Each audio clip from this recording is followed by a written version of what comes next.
Bonjour à tous, nous allons voir aujourd'hui comment réagir face à une personne qui serait passive-agressive. Alors, ce type de comportement se retrouve dans beaucoup de profils. Ça peut être une personne qui est juste méchante, frustrée, aigrie, mais on les retrouve également quasiment à chaque fois chez les pervers narcissiques, les manipulateurs et de manière plus générale, les personnes qui sont toxiques. Si vous ne savez pas précisément de quoi ça parle, typiquement, voici quelques exemples. Ta robe est très jolie, mais elle te fait vraiment un gros derrière. Ou alors, je pense que c'est pas mal, mais tu pourrais en faire vraiment plus. Depuis quelques mois, il y a aussi un smiley qui a été élu top smiley passif-agressif, qui est celui-ci. C'est typiquement, tu vas recevoir un SMS avec « Je te l'avais pourtant dit » et un petit smiley qui est juste comme ça. On va en voir plein d'exemples ensemble et également comment faire pour réagir. Si tu t'y connais un peu dans le sujet, je pense que tu seras extrêmement surpris de voir que beaucoup de situations sont passives-agressives et tu ne l'avais même pas considéré. Alors l'agression passive, c'est quoi? C'est une agression qui est détournée. Ce sera une personne qui, en façade, sera aimable, gentille, souriante, mais qui derrière va te faire des petites critiques. Mais c'est pour ton bien, et c'est pas très grave, et prends pas ça trop à cœur, t'inquiète pas. C'est une personne qui sera faussement naïve, mais dans sa fausse naïveté, elle va te dire des choses qui seront vraiment très méchantes. C'est une critique qui est quasiment indétectable, sauf si on se renseigne sur le sujet, et tu peux te sentir mal à l'aise sans réellement connaître la cause de ceci. On va voir que grâce à cette vidéo, tu sauras exactement pourquoi. Au final, c'est une stratégie qui est adorée par les pervers narcissiques parce que c'est une toute petite agression à coup de petits pics comme ça sur toi, c'est vraiment pas très grave.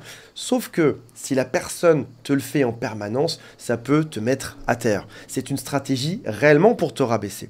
On va avoir des exemples et quoi leur répondre. Sachez que vous ne pouvez pas répondre de manière frontale à ces personnes-là, il va falloir utiliser une stratégie qui est un peu détournée. Avant de démarrer, si vous le souhaitez, abonnez-vous à la chaîne. Il y a aussi un quiz qui s'appelle « Est-ce que cette personne est perverse, narcissique ou pas ?» Et mon équipe est là pour répondre à toutes vos questions au téléphone du lundi au vendredi. Avant de démarrer, de vous donner ces exemples, j'aimerais juste mettre au point quelque chose. Il y a certaines de ces phrases que vous avez peut-être déjà dit. Ça arrive, c'est pas grave, c'est normal. On se rappelle que pour faire un profil psychologique, on ne va pas se baser sur une phrase. Il est différent de faire une petite remarque méchante une fois par mois versus le faire une fois par heure. Donc on va compter la fréquence de ces phrases pour déterminer si cette personne est vraiment dans ce qui s'appelle une agression passive ou pas. Toute première phrase que vous avez peut-être entendue, il y aura 10 phrases en tout, mettez-moi le score que vous avez eu, le nombre de phrases que vous avez entendues. Première phrase classique, c'est « Je ne comprends pas ce que tu dis ». Alors, au début, bien sûr, tu as peut-être même dit cette phrase un jour. « Je ne comprends pas ce que tu dis ». Tu articules peut-être mal, comme moi. C'est possible, ça arrive, ou l'idée n'est pas claire, ou c'est pas le bon mot. Quand ça arrive une fois, c'est pas grave. Si maintenant, je ne comprends pas ce que tu dis, mais qu'est-ce que tu veux dire? Je n'arrive rien à comprendre de ce qui sort de ta bouche. Tu dis une phrase qui est très simple, et l'autre te répète toujours ça. Je ne comprends absolument rien.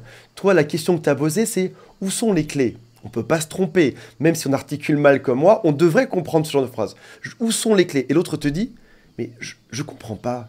Qu'est-ce que tu veux dire? Où sont les clés de la voiture? Et l'autre continue dedans en permanence. Si tu l'as vécu, rejoins mon équipe, mets un point en dessous.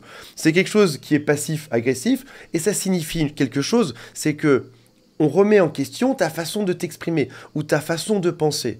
Et par la suite, tu te sens mal à l'aise, tu te dis « mais quel est le problème avec moi ?»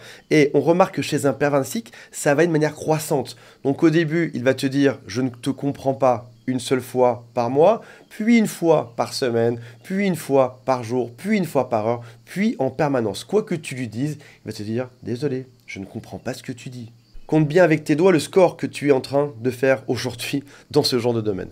Laisse, je vais le faire à ta place. T'essayes de faire quelque chose le mieux que tu peux, t'es pas forcément expert là-dedans. D'un coup, ton père narcissique arrive et tu dis non, non, laisse, allez, allez. Tu fais n'importe quoi, c'est ni fait ni à faire. Laisse, je vais le faire à ta place. Encore un point, si jamais tu l'as eu, celle-ci. Ça signifie une chose, c'est que tu n'es bon en rien, tu ne sais absolument rien faire. Et parfois même ton pervers narcissique vient, le fait à ta place et le résultat est juste pire, que ça parle de cuisine, de bricolage ou de n'importe quoi.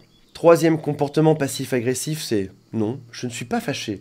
Pourtant, tu vois que l'autre est fâché, tu vois que l'autre est sur le point d'exploser, mais il va te soutenir dans les yeux que non, il n'est pas fâché. Il reste extrêmement passif pour te rendre fou. Toi, ce que tu aimerais, ce serait qu'il communique, que vous trouviez une réponse, mais non, il fait ça. Tu te sens finalement agressé ou énervé et t'en viens à garder cette frustration en toi. Quatrième phrase, je pensais que tu avais compris. Je pensais que tu avais retenu ce que je t'ai dit hier. Je pensais que tu savais ce que tu disais quand tu m'as parlé de ça. Encore une fois, on va remettre en cause ton cerveau et ton comportement. Cinquième type de phrase, ce sont les compliments ambigus.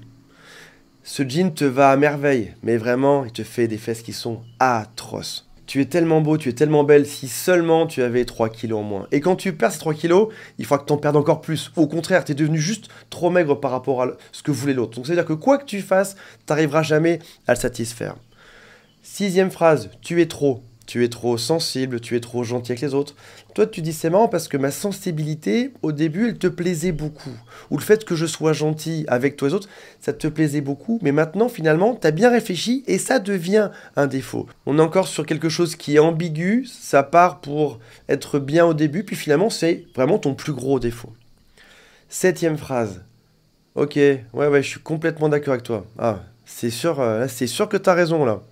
Toi qui sais toujours tout, toi qui as toujours raison. Dis-nous un peu comment on fait pour faire ce genre de choses. Donc la phrase est gentille, sortie du contexte. Si tu lis, tu te dis « je suis complètement d'accord avec toi, oui bravo ». Là, ce serait positif. Mais dans le ton avec lequel ça va être prononcé, ou dans les phrases qui suivent ou qui sont juste avant, tu comprends que c'est pas du tout quelque chose de positif. Encore une fois, passif, agressif. Autre comportement, oui, je vais faire ça bientôt. Ton compagnon te doit de l'argent, ton compagnon doit sortir les poubelles, il doit faire ou elle doit faire quelque chose. Elle t'a dit oui, t'inquiète pas, je m'en occupe, vraiment, pas de souci. Mais l'autre ne le fait pas. Et le lendemain, tu en reparles, oui, mais écoute, tu me l'as déjà dit hier, c'est bon, j'ai compris, hein. Mais l'autre ne le fait pas, etc., etc. Finalement, qu'est-ce qui se passe? Tu ressens ce mal-être en toi, ce malaise. L'autre te dit qu'il le fait, pourtant il ne le fait pas. Ton pervers narcissique ou ton manipulateur te laisse décider. Il ne s'implique surtout pas dans une décision. Typiquement, choisir un restaurant, partir en vacances. Oui, choisis l'endroit où on va aller, choisis les vacances où on va partir, choisis le restaurant. Et puis, quand tu arrives sur place, il te critique. Ah, j'aurais pas choisi ça, moi. Ou je m'ennuie. C'est pas si bien que ça. Ça avait l'air mieux à côté, je pense. T'avais regardé ça ou pas? T'avais pris des renseignements sur ce genre d'établissement ou pas? Donc cette personne refuse d'agir, refuse de prendre ses responsabilités, et à la fin va juste te critiquer gentiment. Non mais c'est déjà bien que tu aies choisi quelque chose, mais bon, c'est vraiment pas terrible. Dixième, qui est extrêmement classique, non mais je plaisante. L'autre te fait une remarque qui est complètement atroce sur toi et finit par « Non mais c'est juste une blague, hein ». Et tu sais très bien que c'est pas une blague. C'est quelque chose qui est fait en permanence et au final, il te critique en permanence tout le temps. On se rappelle que c'est dans le nombre de fois où ça a été fait qu'on peut juger si une personne est perverse narcissique ou est passif, agressif ou pas. Comment faire pour réagir face à ce type de comportement? On va tout d'abord apprendre à le détecter. J'imagine que dans cette liste de 10 points, d'ailleurs mettez-moi en commentaire le nombre que vous avez fait, il y a des choses que vous avez déjà entendues. Maintenant, vous savez le détecter, vous savez quel type de comportement vous met mal à l'aise et pourquoi l'autre le fait.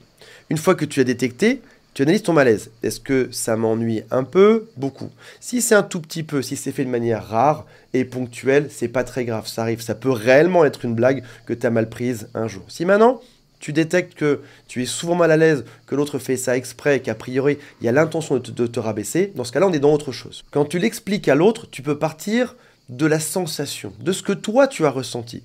Tu peux dire, par exemple, écoute, j'ai tout fait pour choisir un bon restaurant, j'ai tout fait pour choisir nos vacances, ou j'ai tout fait pour que ça avance sur ce problème-là, et je suis triste aujourd'hui parce que quoi que je fasse, ça ne te convient pas, ça ne suffit jamais. Alors, qu'est-ce que tu proposes de faire? Comment est-ce qu'on peut s'en sortir maintenant?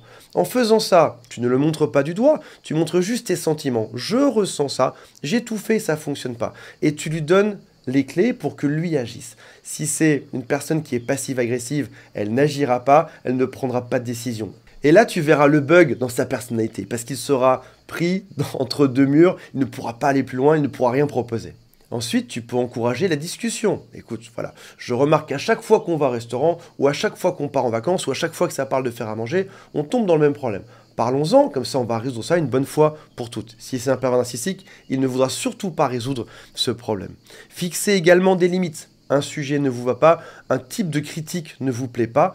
On est des humains, il y a certains sujets qui sont sensibles chez chacun. Chez moi, ils sont différents de chez vous, de chez mon voisin, de chez le boucher. On a des points qu'on n'aime pas aborder, il y a des sujets sur lesquels on n'aime pas être critiqué, et c'est juste normal. Donc dans ce cas-là, on fixe des limites. S'il te plaît, ne me fais plus de commentaires sur ce type de sujet parce que ça me met mal à l'aise à chaque fois. Il y a une grosse erreur qui est qu'on a souvent tendance à exploser. Lorsque l'autre était passif-agressif pendant des jours et des jours et des jours entiers, tout d'un coup on explose et on va tout sortir d'un coup. Préférez des micro-explosions quand un sujet arrive sur la discussion, vous en parlez et vous restez juste sur ce point. Vous ne faites pas une longue liste de tout ce qui s'est passé cette semaine. Si on veut être efficace, on traite juste un seul point en particulier. Et éventuellement, si cette personne le fait régulièrement, fuyez, partez, changez de maison, changez de département, allez juste ailleurs, seul ou avec quelqu'un d'autre. Voilà mes amis, j'espère que ça vous a intéressé. Je rappelle qu'il y a le quiz en dessous qui s'appelle « Est-ce que cette personne est perverse, narcissique ou pas ?» Et on se retrouve très prochainement. Salut à tous, bye.